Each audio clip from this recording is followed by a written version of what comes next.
দেখবেন দুজন দুজনের দিকে তাকাবে, কেউ নিজেদের সঙ্গে কথা বলবে না প্রকাশ্যে, মানে চোখে চোখে কথা বলো, মুখে কিছু বলো না।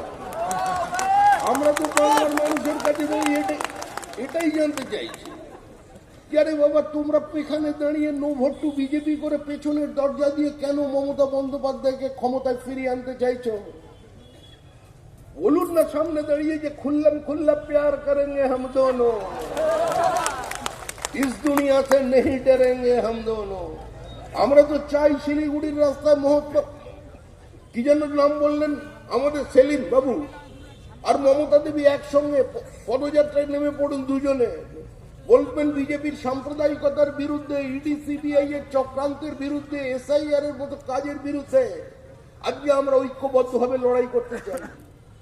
তৃণমূল কংগ্রেসের নেতা, প্রবীণ সাংসদ এবং অত্যন্ত অভিজ্ঞ, ছবার দল বদল করেছেন, অভিজ্ঞতা আমাদের থেকে বেশি।